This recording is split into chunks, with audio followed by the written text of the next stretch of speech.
Hey everyone, Curse Deck Builder here, making our way to 10,000 decks assisted, and here we are with Toshiro Umezawa. This is a donation deck that comes from, I'm going to say VVVTVN, I don't know how to pronounce that. Just a fun noise. They say, I would like for the deck to be more resilient to being aggroed down and to have more long game options, and generally more resilient. And their budget is $350. Now, usually when I get a budget like that, I like to say, hey, we ain't gonna crack this budget. But if you've looked at the deck list already, you know this deck is pretty high power. If we have our new little bracket system, this is estimated at bracket level 4, which is just before CDH. And I would be inclined to agree that that's kind of where this is tuned to.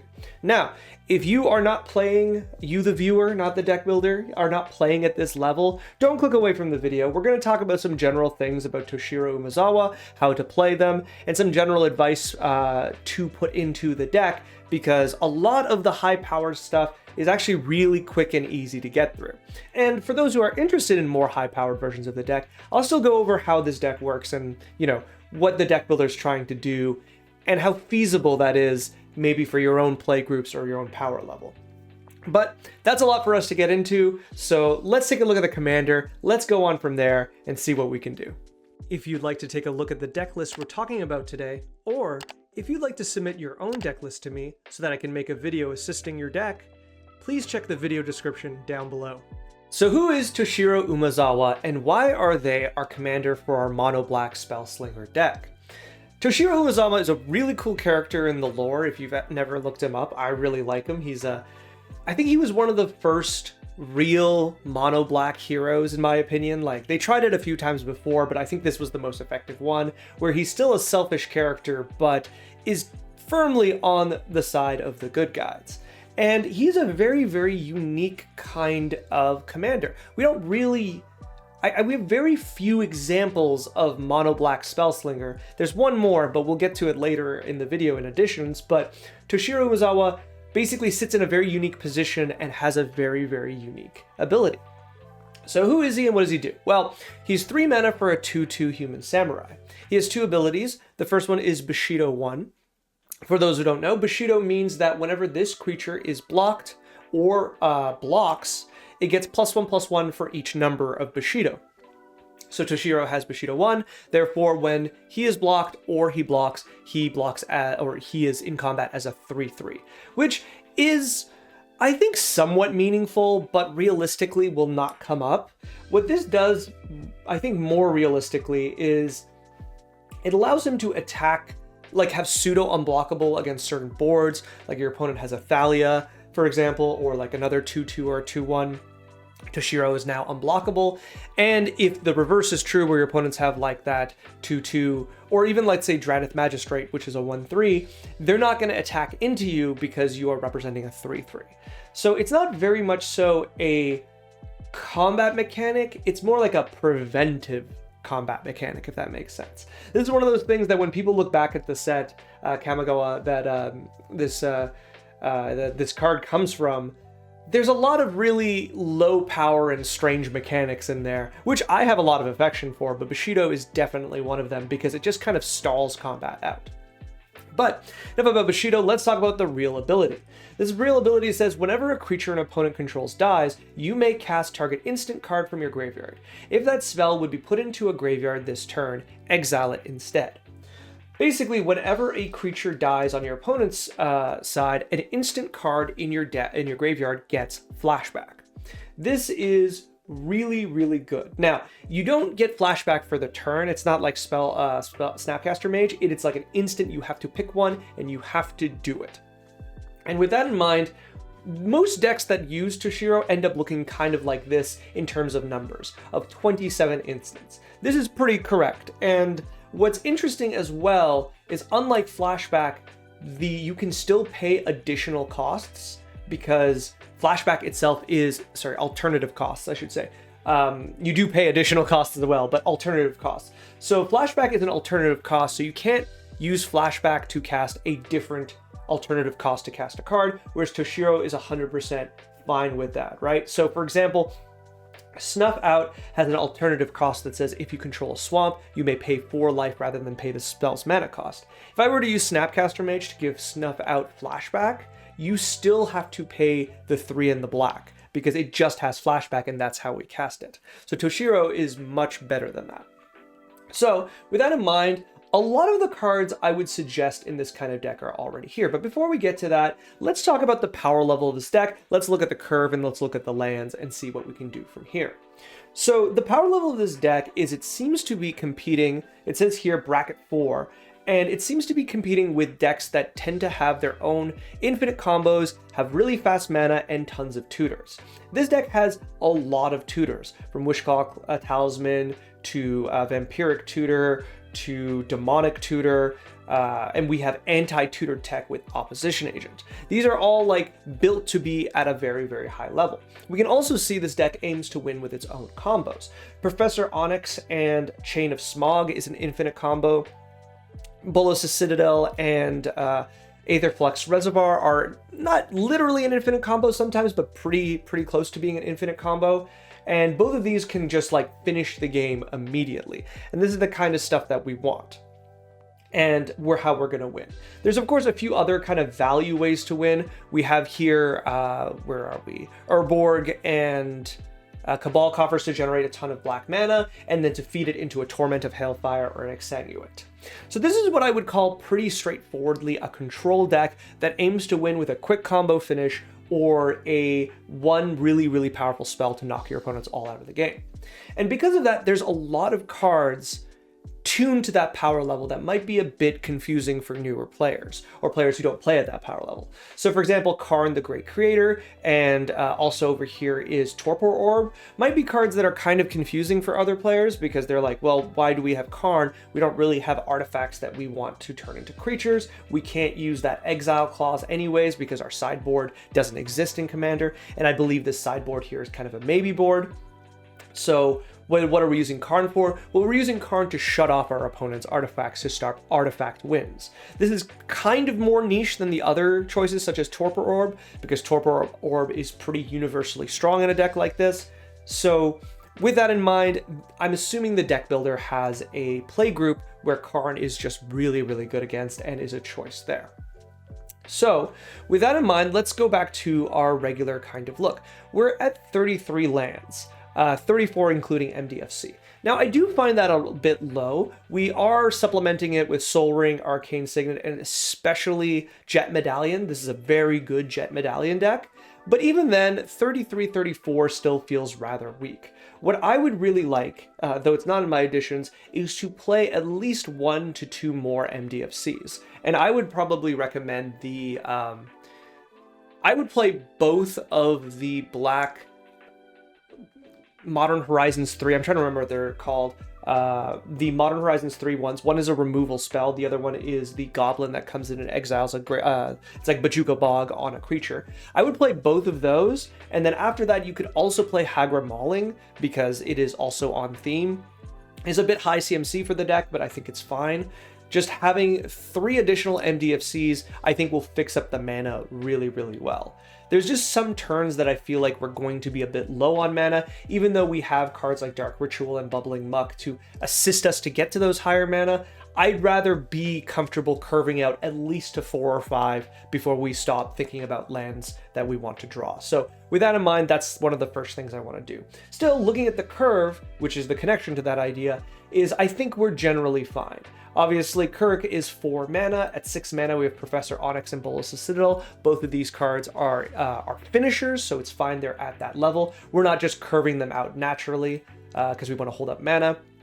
Dark Petition is probably one of the weaker cards in the deck, and I will talk about that in a second, but just finishing the curve talk, we're very much so a 2 mana spell deck, and that does make sense. Once again, with all of these 1 and a black cards, this is where Jet Medallion tends to be very good, because we can reduce the mana cost on a lot of our spells. So what are cards that I find to be weaker in a deck like this? Now, once again, we got to remember we're thinking at a very, very high power level, and certain cards are just not going to cut it anymore. So let's look at Dark Petition, for example. Dark Petition is a very, very interesting card that I personally really, really like. It is the combination of Dark Ritual and a tutor card. So for 5 mana, you get to tutor, but if you end up putting 3 black, like you have Spell Mastery, you get 3 of that black mana back, making it basically Demonic Tutor, kind of. As players often know, it's not Demonic Tutor because you have to pay 5 up front, and then you have to spend that 3. You don't get to untap 3 lands, but it's pretty close. That being said, Dark Petition, I feel like, is a fairer tutor card, right? Like, I feel like, especially with the brackets and these conversations we're having about this new power level scaling, tutors tend to be more acceptable by your opponents when you have to invest a turn into them. That's why something like Diabolic Tutor just does not, scare people at the same power level of Demonic Tutor. It's literally double the mana. So Dark Petition exists in this really interesting slot where I believe, it just keeps popping up. I believe that it is tuned for weaker pods because it allows your opponents to be okay with a 5 mana tutor with the idea that sometimes it is a 2 mana tutor kind of thing. But at this power level, I don't really see you being able to naturally cast this. I think realistically, the way you cast this card is by leading with Dark Ritual or Bubbling Muck or something like that, generating the extra mana, casting Dark Petition, getting that mana back, and the ideal point is that you're going to use that mana to cast one of your combo pieces. But notably, a lot of your combo pieces aren't 3 black mana. Like Professor Onyx, Bolas' Citadel, and Aetherflux Reservoir cannot naturally be cast off of the Dark Petition. Chain of Smog is the exception. Now, I know what you're thinking. There are still a lot of really, really good 3 mana spells, especially in the enchantment section, that I do particularly like. But especially Necropotence is very, very good here. So that is something worth considering. However, I will say that it does stick out as being one of the weaker cards. Something else that also sticks out at the weaker cards, I'm looking over here in creatures, we got Mages of the Abyss. If people aren't familiar, the Abyss is an old world enchantment that basically had this text at the beginning of each player's upkeep: destroy target non-artifact creature that player controls of their choice. The Abyss is also slang for, if you've ever been in a situation where your opponent is chump blocking you and that's all they can do turn after turn, I've heard that being called putting them in the Abyss. Basically, you're grinding them out of resources, they can't set up a board, and that makes it really difficult for them to move forward in the game. However, Mages of the Abyss and the Abyss in general tend to have certain rules to make them work with you. Now, in Commander, they're pretty good because you generally get a 3-for-1, because you do have to destroy your own creature because it's each player, but you kind of are getting ahead on numbers. That being said, the 2 problems with this is, one, the way you kind of fix that is usually having an indestructible creature that's not an artifact, which can allow us to get into a position where we just pick that every turn and your opponents just keep losing creatures. But the other thing is, at this power level, Mages of the Abyss being a creature means your opponents can just outvalue the Magus for themselves. Like, for example, imagine we're in a turn cycle, I played the Magus, my opponent to the left has Drannith Magistrate, and my 2 other opponents are being held back from that Drannith Magistrate. They might have really good creatures on board too, but they're incentivized to hold up removal for their Magus of the Abyss, let the Drannith Magistrate die, and then kill the Magus, allowing them to untap, not lose any creatures, be outside of the Drannith lock, and cast their commander and get huge advantage. This is generally fine politics a lot of the time, but at this power level, I feel like that politics can bite you a lot. So I find it to be particularly weak here.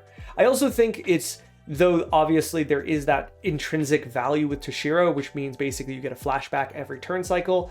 The turn you play this, I can't imagine you having more than 1 mana, so you're actually paying a 4 mana destroy 1 creature spell in the concept of getting the flashback spells. And I don't think that's particularly worth it. I don't particularly like it, so this is a pretty easy cut for me. Likewise, Sedgemoor Witch. Don't get me wrong, I do understand that this is also a combo card with Chain of Smog, but it being a creature, is particularly weaker, and it just creating an infinite amount of 1/1s, which technically would make an infinite amount of life, is once again just not strong enough at this power level, if you ask me. This one's much closer, and I think if you would play this with Chain of Smog, I get it. But if I'm up against opponents that I'm expecting to use like Fastest Oracle or mill everyone out, or like Brain Freeze and things like that, or do infinite amounts of damage to my opponents, having a billion life as a protection thing doesn't feel particularly good. And that's even in the situation where you get to have that billion life, because let's say I Chain of Smog myself a million times, I've got a million 1/1 pest creatures, and yeah, so my mentality is someone has to board clear, because if they don't board clear, I'm going to attack and defeat all of them, and if they do board clear, I have a million life. Well, as we know, your opponents can just not do either of those things and just go for a win otherwise, and that can make it really, really tricky to kind of feel like you've not really done much and you've burned your Chain of Smog, right? Chain of Smog not being an instant spell, which means we don't have a natural way with our commander to bring it back. And so won't you feel foolish later in the game when you draw your Liliana and you can no longer win? And that's the way I'm looking at it. I just feel like, once again, the rest of the deck kind of outperforms it. Morbid Opportunist, once again, I feel like just a little too cute at this power level, though, there's situations where you can Dark Ritual into this card and immediately remove something. I feel like your mana and your decision-making is going to be much more direct in the first few turns, so by the time Morbid Opportunist comes out, you're just not gaining as much. If you are lower power, if you're watching this video and you're thinking about lower power Toshiro, Morbid Opportunist is a fantastic addition. It's just as we've approached this power level, it is falling off.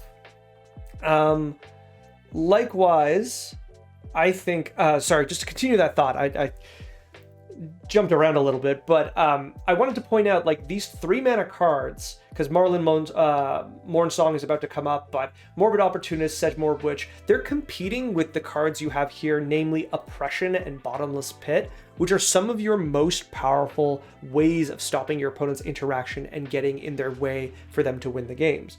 Unless your opponents are like super heavy aggro, or I don't know, some kind of one spell a turn people, which at this power level you don't tend to see that. Oppression is immensely powerful against them and kind of a boon on your side. So if you happen to get to 3 mana and Toshiro, because you're probably not going to cast Toshiro out when you only have 3 black mana, you want to cast Toshiro and use them almost immediately.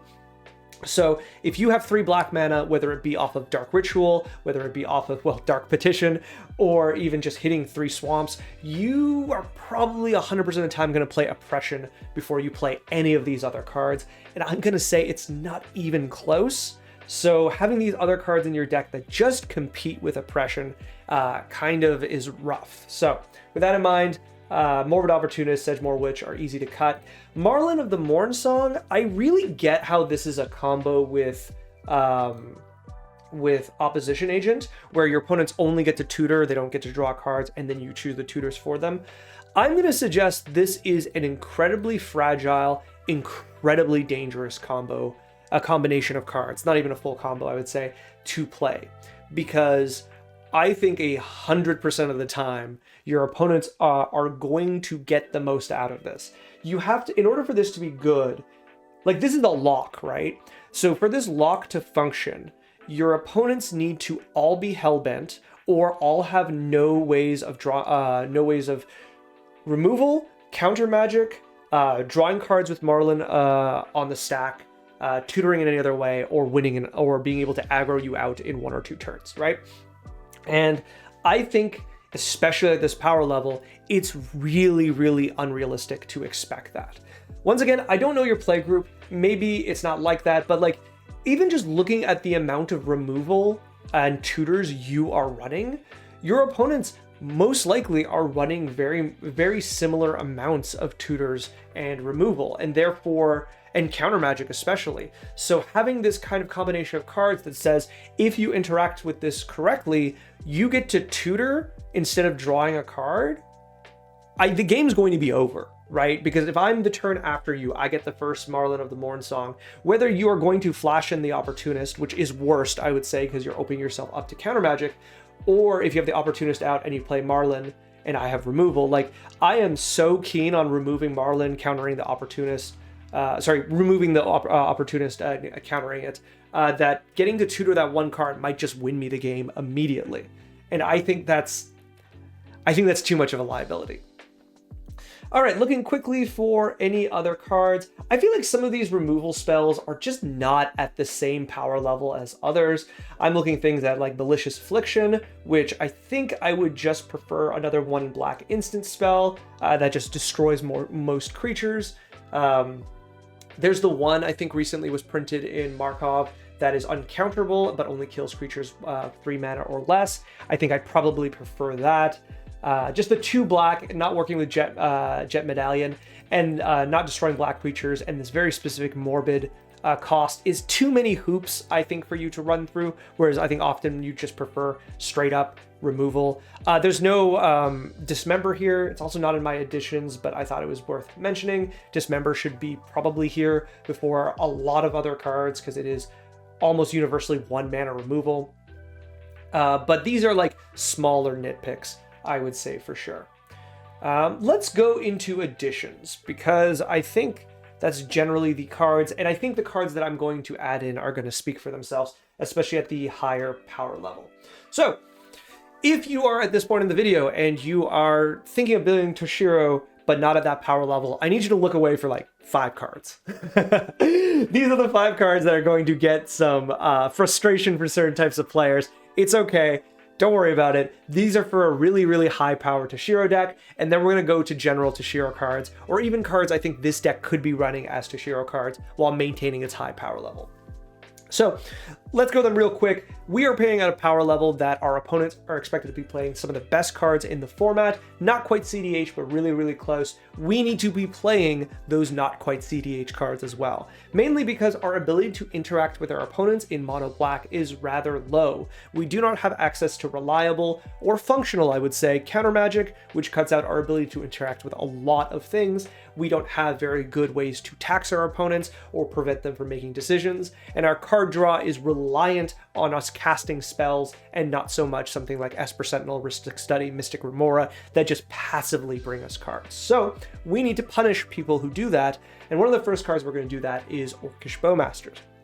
If you've ever played Orcish Bowmasters in any format, but especially in EDH, you know the sheer power level of this card. It is very, very vicious and works really well with how our commander works by picking off creatures that are low toughness, which tends to happen a lot in this kind of format, but also can just burn our opponents out when someone tries to wheel repeatedly. Really, really good. Creates a good attacker with the army. Fantastic card. This is way better than the Abyss, by the way. Like, that's the comparison. If Abyss is there to destroy your opponent's creatures to get extra triggers, Orcish Bowmaster is way better. Likewise, once again, Children of the Apocalypse. Going back to what I said before, where our deck builder gave me a $350 budget, and I said, this is one of the exceptions that I'm going to use it. This is why. Both Bowmasters and Children of the Apocalypse are expensive cards. And I understand that's a big part of why people do not like them. And this is, you know, just reminding you, if you want to try out high power level commander and you cannot budget for it, ask your group if you can proxy. If everyone gets to proxy and bring like powerful decks, I guarantee people will have fun times, and you get to try these cards and enjoy them. I don't have a Shieldred. I had one once and I sold it so I could build a better modern deck. Like, that's my mentality as well. I don't have infinite money, but when I get to proxy, I love playing Children of the Apocalypse because she is an insane card. Once again, same things about Orcish Bowmasters, but this life gain is also very, very relevant, especially with some of the cards we could be running, especially what I'm about to suggest. Just a really, really powerful mechanic that we need to be able to drop to pressure certain opponents. I had the One Ring. I did the search and I never clicked it. Pretend that didn't happen. The One Ring. Once again, you know, we know this card, we know the hate it gets, but you're at the power level you need to be playing this card. The ability to take yourself out of the the realm of being touched for one turn can be very, very relevant, and the card advantage you're going to get from it can be very, very relevant as well. Also, if you haven't played Childred and the One Ring together, amazing combination, extremely powerful, lets you get away with a lot of stuff. Vexing Bauble, I think, where the price tag has gone down, but this is also uniquely good at high power levels. You don't have any free spells, excuse me, but, oh no, that's not true. You have 2 free spells, but I think this is still worth running. You need to be able to interact with your opponents who are using the blue free counter spells, and Vexing Bauble is a very, very cheap way to run it. I would also suggest if you're playing this, you can play Urza Saga, which I believe you're not playing, despite playing, yeah. So despite playing a bunch of 1-mana cards, you're not playing Urza Saga. Let's just put that right there as well. Urza Saga's ability to grab some very, very relevant artifacts from Vexing Bauble to Shadow Spirit, to Soul Ring, to Top, is just going to be really, really important. Gives you something to do with some extra mana you might have. Even though the construct is kind of meaningless, I still think as a delayed tutor, it's going to be rather, rather good. Finally, Winter Moon. I don't know how much I feel about Winter Moon, but I think it's still worth considering. You're running 25 swamps, which makes it pretty free to cast, and it works actually pretty well with Cabal Coffers because the Coffers is the card you're going to untap, and can be very punishing to your opponents. It can also just be very good as a tempo play because it does not lock your opponents from casting spells or untapping lands. It just slows them down. So especially when we're talking about pushing down on our opponent's abilities to interact early, this is a really important card to do so. Okay, I think those are all our high power level cards. So those who have skipped to this point, let's talk about cards that are good for this deck, cards that are good for Toshiro, cards that just allow us to get the deck going and be really, really powerful. One card that I think is uniquely missing in this list, which is good at low power level, good at high power level, is Cling to Dust. Cling to Dust is at its base level a cantrip. You play it, you exile your opponent's fetch land, you exile their like turn 2 like ramp card, and you draw a card. It's really that simple. Later in the game, you can either escape it using all the extra graveyard cards you've been putting in there because of how the deck works, or you can just use your commander to cast this and do it again. It's also worth considering that gaining 3 life by exiling a creature is still really relevant sometimes, especially if the concern is that your opponents are aggroing you out of the game. This can be very, very good. Finally, going back to the high power level angle, being able to stop Reanimator, being able to stop a Snapcaster Mage trigger or another cast from the graveyard effect can be really, really good, and therefore having this as a 1-mana solve a problem thing can be particularly powerful. I would let your opponents that are ahead of you use their counter magic first before you use this, but it's still a very, very good card. Nowhere to Run. Nowhere to Run is a very interesting card. I don't usually like these kind of abilities where it says like this, your opponents no longer have hexproof and ward, because it feels really, really narrow.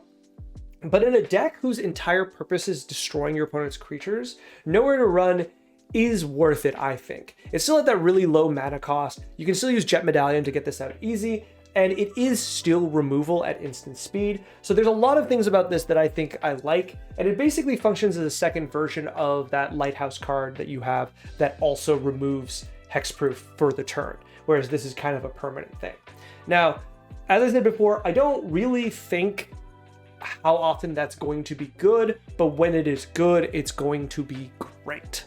When your opponents can't use Heroic Intervention to stop a Tragic Slip or something along those lines, and it also allows your opponents to interact with each other, which can be very reasonable, and getting around ward triggers can also be very good. So this is something I think all Toshiro decks should run, but this one gets to run for free as well.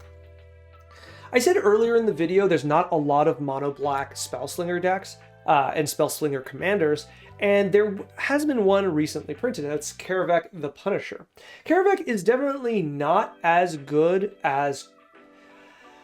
Okay, that's hard to say. It's very comparable to Toshiro. They just work a little different. Kavarek the Punisher instead triggers when you commit a crime, which one might argue that is very similar to destroying a creature, because it's really hard to destroy one of your opponent's creatures without committing a crime. It is possible, but it is difficult.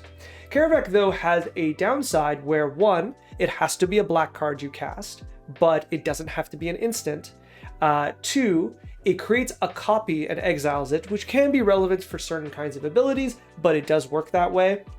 And 3, you lose 2 life for doing this. So it does have a bit more of a cost over time to doing this. Still, I absolutely love this card, and if you are not considering, some players might consider Karavek as an alternate commander, I think it is worth running in the 99, because it creates a very, very big redundancy in your deck, because it allows you to lose your commander, or be locked out of your commander, or just have your commander be taxed out of the game, and you still have a means of casting your cards from your graveyard. So with that in mind, I think if any other card you're going to put into here, for sure put this one in. Another card I just wanted to point out, Sudden Edict. This is maybe a power level card and should have probably been with the earlier ones, but at this price point, I think all Toshiro decks can run it. Sudden Edict is a very, very good card. It is very much so undervalued. When you are playing against blue players a lot and you are feeling on the, on the defensive side where you constantly cannot interact with your opponent's big haymakers, Sudden Edict is really, really good at solving that problem. Split Second does not stop everything, but it is extremely close to stopping everything. And when your opponent is like in blue Reanimator, blue Mana Ramp, something like this, they cast Urza and the trigger to create the constructs on the stack, Sudden Edict is there to say, nuh-uh, it's over, let's just deal with this.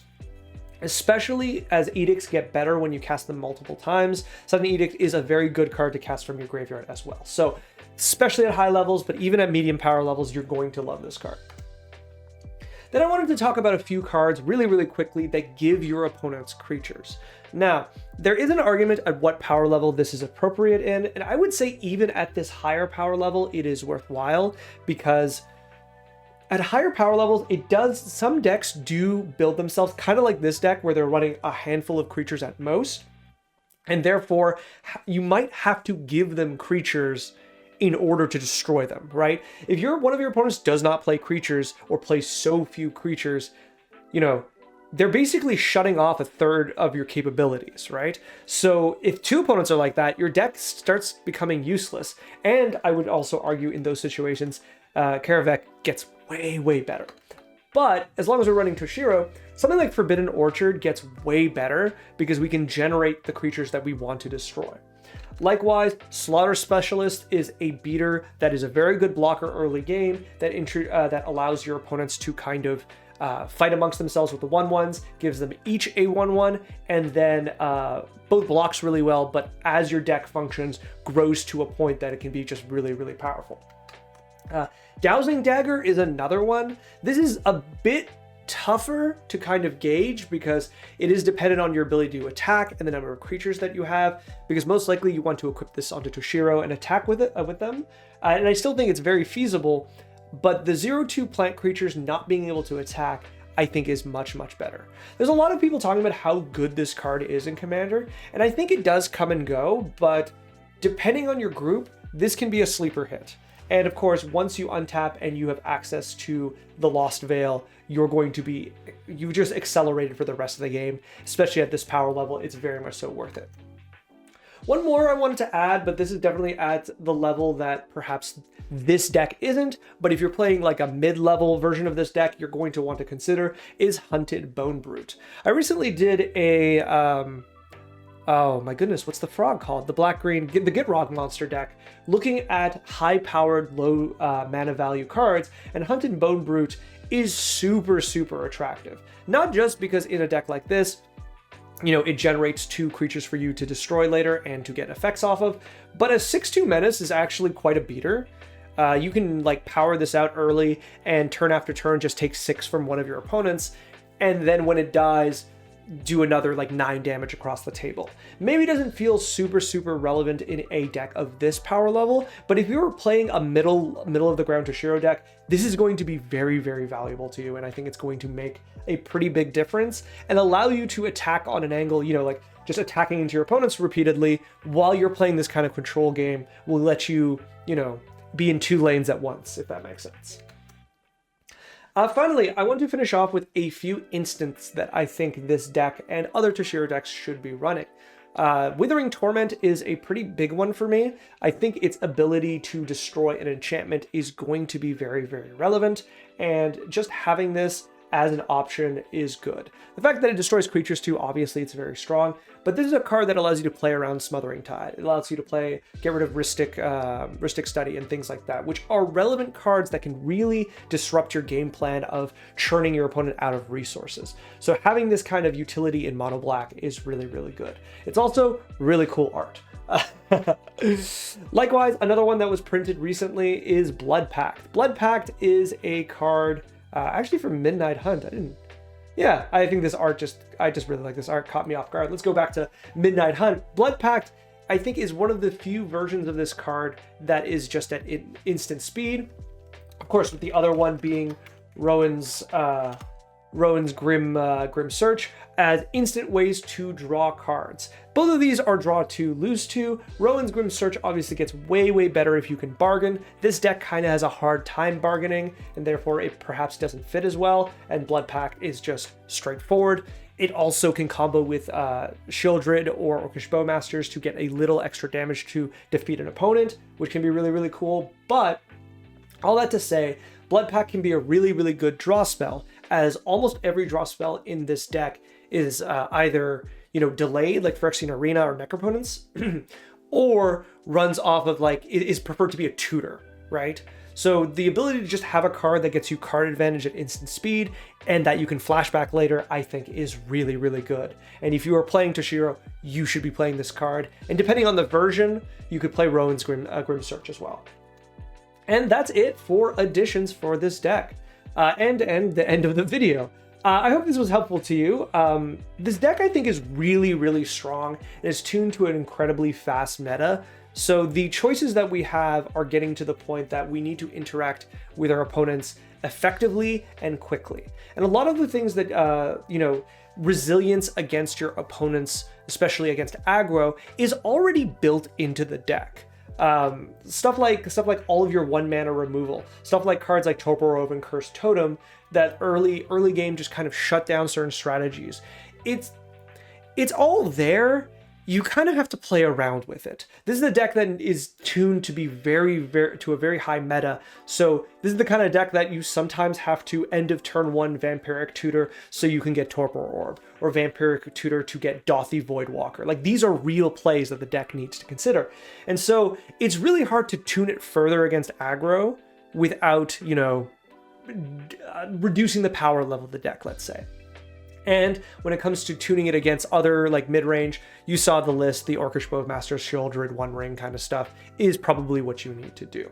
For those who want to play this deck as a lower power deck, please send me your deck. I'd love to see it because I do really like Toshiro and I love mono black. And I'd love to see more of this, so I'm never sad to see more mono black control. Thank you so much for sending the deck. I hope this video was helpful. Good luck and happy deck building. Thank you so much for watching. This video is brought to you by viewers like you and people on my Patreon. If you'd like to send me another draft of this deck, or any deck, there is a link in the video description down below. And if you'd like to make your deck one of my donation decks I work on, there's a link there too. Finally, if you'd like to like, comment, subscribe, I would be very appreciative. It helps the channel quite a bit. Thank you and good luck in brewing and building.